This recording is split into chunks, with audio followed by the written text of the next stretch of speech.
నమస్తే అండి, welcome to tree media devotion.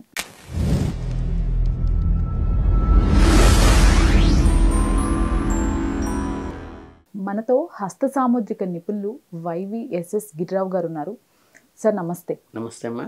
Sir, హస్త సాముద్రికం అనేది ఇప్పుడు ప్రతి ఒక్కరికి మీరు అందుబాటులోకి తీసుకొస్తున్నారు మీ వే ఆఫ్ ఎక్స్ప్లెనేషన్స్తో, మన వీడియోస్తో.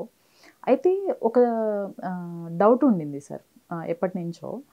ఈ రేఖలు అనేవి చిన్నప్పుడు ఒకలాగా, కొంతకాలం అయిన తర్వాత ఒక పీరియడ్ ఒక 8 years 9 years అయిన తర్వాత ఇప్పుడు కలిసి ఉన్న రేఖలు విడిపోవటము, విడిపోయి ఉన్న రేఖలు కలవటము, హాఫ్ ఉన్నది మళ్ళీ పైకి వెళ్ళటము, ఇలా నేను కొన్ని చేంజెస్ అయితే చూశాను. ఉంటుందమ్మా, ఖచ్చితంగా ఉంటుంది.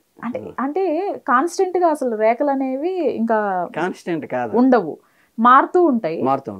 అంటే ఏ బేస్ పైన మారుతూ ఉంటాయి? ఎన్ని ఇయర్స్కి ఒకసారి మారుతూ ఉంటాయి? ఎన్ని ఇయర్స్ కని కాదు కానీ మ్యాక్సిమం స్పాన్ ఆఫ్ 7 yearsకి అంతకు ముందున్న, అంటే 7 years బ్యాక్ మనం చూసినా 7 years తర్వాత మనం చూసినా ఆ రేఖలు ఇప్పుడున్న రేఖలకి అప్పుడు వచ్చే రేఖలకి లేకపోతే అంతకు ముందున్న రేఖలకి మార్పు అయితే ఖచ్చితంగా ఉంటుంది.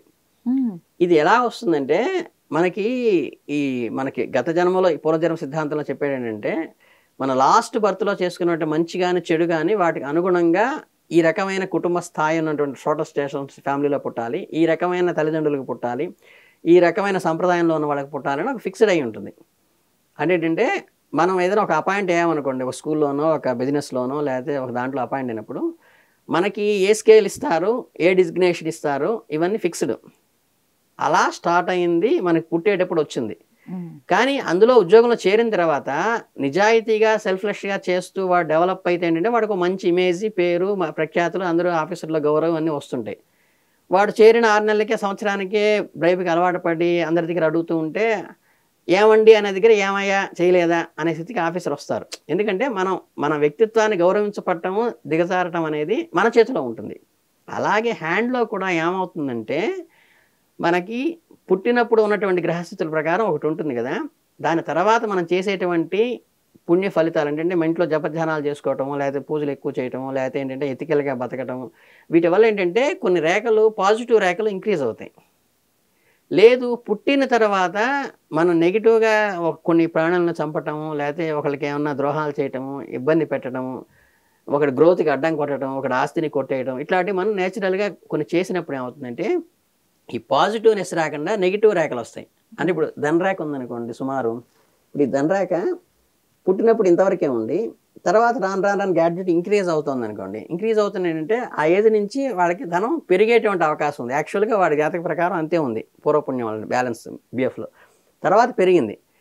అదే నెగిటివ్ పనులు చేస్తూ ఉన్నాడు అనుకోండి, అంటే ఎదుటివాడి సొమ్మును దొంగిలించడం కానీ, ఎదుటివాడిని మోసం చేయడం కానీ, డబ్బులు తీసుకుని ఎగ్గొట్టడం కానీ అట్లా చేస్తున్నప్పుడు ఏంటంటే ఈ కర్మ సిద్ధాంతంలో దీనికి ఇంప్లిమెంట్ అయిపోతుందంటే ఇది గ్రాడ్యువల్గా తగ్గిపోయి సన్నగీత ఏర్పడితే ఫస్ట్ హెయిర్ లైన్ వచ్చి తర్వాత నిదానంగా ఈ ర్యాక్ కిందకి వెళ్ళిపోతుంటుంది. అలాగే ఆయుష్ కూడా మీకు ఏదన్నా ఎక్కడైనా గ్యాప్ ఉన్నప్పుడు వీడు కనుక పాజిటివ్గా ఇథికల్గా ఉన్నప్పుడు ఏంటంటే గ్రాడ్యువల్గా ఆ రేఖ ఫామ్ అయిపోతుంది. ఫామ్ అయిపోతే ఆ దోషం నుంచి, ఆ గండం నుంచి బయటకు వచ్చేస్తాడు. అలాగే ఈ రేఖలు కూడా మనకి ఏదైనా అంతకుముందు కలిసి ఉండి ఇప్పుడు విడిపోతున్నాయి అనుకోండి, వాడి గ్రాడ్యువల్గా ఇండివిజువాలిటీ పెరుగుతుంది, అంటే గ్యాప్ వస్తుంది మానసికంగా. లేదు అంతకుముందు విడిగా ఉండి ఇండివిజువల్గా ఉండి ఇప్పుడు కలుస్తున్నాయి అనుకోండి, అటాచ్మెంట్, డిపెండెన్సీ పెరుగుతుంది స్పోర్ట్స్ మీద. ఇలాంటి మార్పులు ఏంటంటే మనకి అది పాజిటివ్ వైపు వెళ్తుందా, నెగిటివ్ వైపు వెళ్తుందా అనేది చూసుకుని మనం చేసేటువంటి వ్యవహారంలో మార్చుకుంటే కర్మ సిద్ధాంతం ప్రకారం మళ్ళీ రేఖలు దాని ప్రకారం ఏంటంటే మనకి నీరసంగా ఉంది అన్నప్పుడు ఏంటంటే షష్టిగా పుష్టికరమైన ఆహారం తీసుకుంటే ఆటోమేటిక్ ఎనర్జీ వస్తుంది. అవును అవును. ఏదైనా అనారోగ్యం ఉంది, దానికి నెగిటివ్గా షుగర్ ఉందనుకోండి, దానికి రిలేటెడ్ తినకుండా కంట్రోల్ చేసుకుంటే ఆటోమేటిక్ షుగర్ కంట్రోల్కి వస్తుంది, బీపీ అనే కంట్రోల్లోకి వస్తుంది. అట్లా ఏ అనారోగ్యం అయినా సరే దానికి ఏదైతే ఆ రోగానికి పచ్చం ఉందో, ఆ రోగానికి పచ్చం చేసినప్పుడు ఎట్లా సెట్ అవుతుందో మనకి జరిగేటువంటి ఇది ఓన్లీ రిపోర్ట్ లాంటిదే. అంటే ఈ రేఖలను బట్టి జీవితం మీకు ఫండమెంటల్గా ప్రతిసారి నేను ప్రతి ఛానల్ చెప్పేది ఏంటంటే రేఖల్ని బట్టి జాతకం రాదు, జాతకంలో వచ్చే మార్పులను బట్టి రేఖలు ఇండికేట్ చేస్తాయి. అంటే రిపోర్ట్లో మీరు షుగరో బీపీనో పెంచడం వల్ల వాడికి బీపీ షుగర్ పెరగదు, వాడికి షుగర్ బీపీ పెరిగినప్పుడు రిపోర్ట్ తీసినప్పుడు మనకి తేడా వస్తుంది. అలాగే మన శరీరంలో చేసుకునేటువంటి కర్మల వల్ల శరీరంలో జరిగేటువంటి మార్పులకి అనుగుణంగా రేఖలు వస్తాయి. జస్ట్ రేఖలు చూసి ఇండికేట్ చేయొచ్చు.